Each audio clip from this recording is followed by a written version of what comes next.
Hey, what's going on, world? Got another video for you today. Kind of in between homework assignments, working on my master's degree now, and also getting ready to go to work here.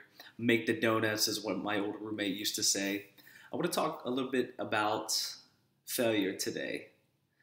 So, being in the military, one of the things that we have the luxury of having, we have a poem, if you will. We have slogans, we have a creed that is supposed to at least embody who we are and what we're about.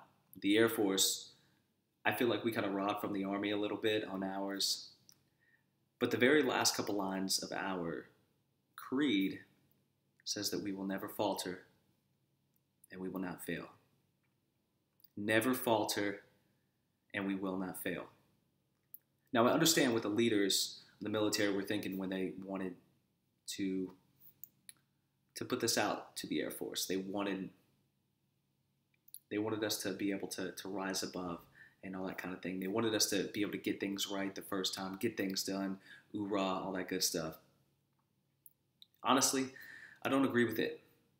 I think that failures, that setbacks, that screw ups, some of the best times in our life that we can learn. And for me personally, unfortunately, I'm not the kind of guy that I can really learn from others' mistakes. I've found out over and over again that even though my dad, one of the best guys I know, one of my mentors, Charlie, another guy, Henry, Derek, that I talked about before, sometimes even the things that they try to embody in me to encourage me, sometimes I just have to screw up before I can really embrace the change.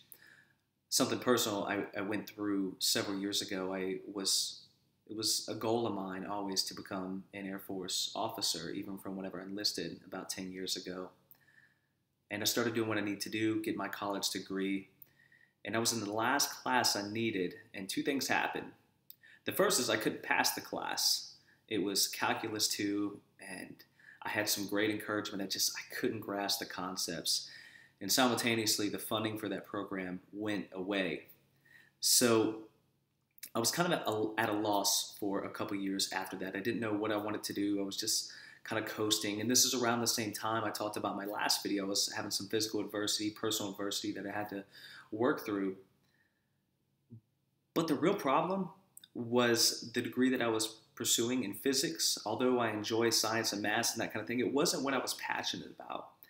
And so a little tidbit I just want to share with you is to, first and foremost, if you're going to pursue a 4-year degree, get a master's degree, if you're going to go to trade school, just make sure it's something you're really passionate about. I understand it's about making sure that you're marketable on the outside. If you're not in the military, you want to make sure that you're going to be able to provide for yourself and to provide for your family.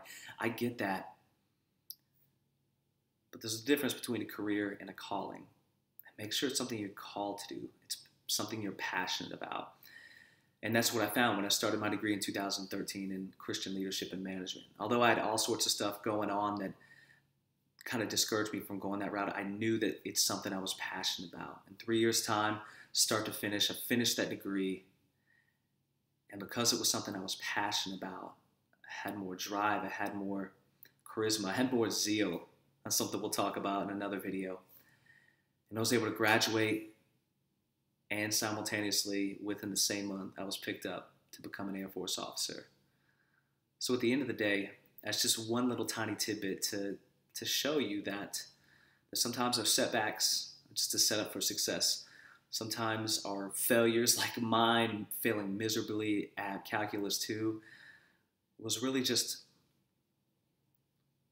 a way to set up a new direction, a way to come to where I am today. And I still have a long way to go to the things that I'm ultimately called and passionate about doing.